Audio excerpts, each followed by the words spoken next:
चारी भावंडे आळंदीला आली. नामा मने आले वैष्णव, अलंकापुरीस मिळाले देव.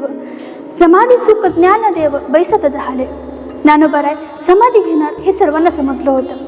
पांडुरंग परमात्मा स्वतः आळंदीमध्ये आले.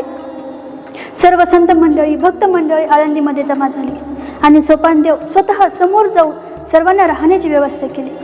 सर्व समुदाय इंद्रायणी तीरावर उतरला. सर्वत्र रंगीबेरंगी पताक्या लावण्यात आल्या. सुंदर असा दृश्य दिसू लागलं.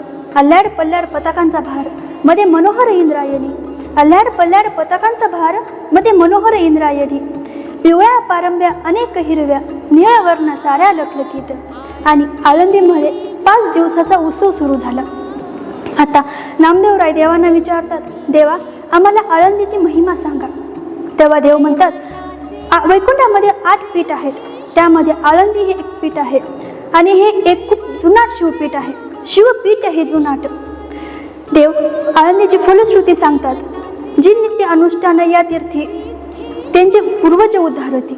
जे या ठिकाणी नित्य अनुष्ठान करतील, कीर्तन करतील, भजन करतील, त्यांच्या पूर्वजांचा उद्धार होईल. जे अन्नदान हे करतील ते वैकुंठ पावतील. जे या ठिकाणी अन्नदान करतील त्यांना वैकुंठ प्राप्त होईल. देव आळंदाची फलश्रुती सांगताना बोलतात की अजान वृक्ष स्थळी हरिकथा, नित्य जो नर करी तत्वता, तो न जाय यम पंथा, ऐसी जगन्नाथ बोलिले. द्वारी सुवर्णाचा अश्वथ, नित्य पूजनीय स्वस्त. द्वारी सुवर्णाचा अश्वथ, नित्य पूजनीय स्वस्त. लक्ष्मी न सांडे तया सत्य, अर्थपूर्ण होती. देवाने प्रत्येक दिवसाची फलश्रुती सांगितली.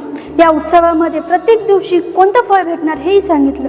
हे ऐकून सर्व संत मंडळी, भक्त मंडळी खूप खुश झाली. रामकृष्ण हरी.